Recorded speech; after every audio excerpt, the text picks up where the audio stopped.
ప్రియమైన క్రైస్తవ సహోదరి సహోదరులారా, ఈ దినము మనము నోవహు ఓడ గూర్చి వివరముగా తెలుసుకుందాం.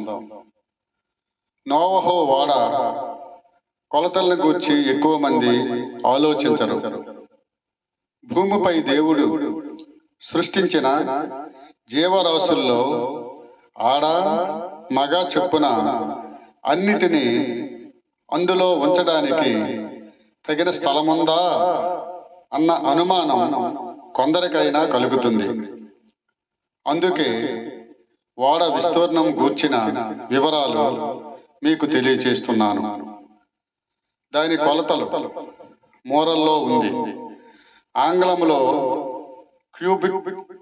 క్యూబిట్ అనే పదాన్ని మూరెడు అని అనువదించారు. ఒక క్యూబిట్ 25 అంగుళాలు చొప్పున.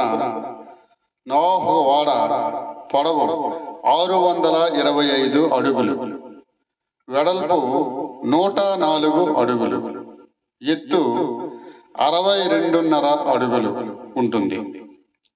క్రిమికీటకాలు, ఎగిరే ప్రాణులు, సాలె పురుగులు, బల్లి మొదలైన వాటికి పెద్ద స్థలము అవసరం లేదు. వివిధ రకాలైన ఎగిరే పక్షు జాతులని అటక మీద వ్రాలాడదీసిన వాటిలో ఉండవచ్చు.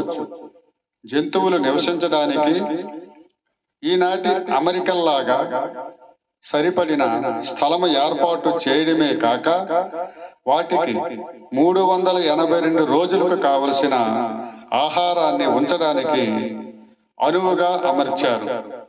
ఈ విధముగా ఆధునిక శాస్త్ర పరిశోధకులకు కూడా నోవహు ఓడ దేవుడి చేత నిర్మితమైంది కనుక దాని ఉనికిని అనుమానించడానికి వీలు లేని విధముగా ఈనాటికి నిలిచిపోయే సత్యముగా ఉంది.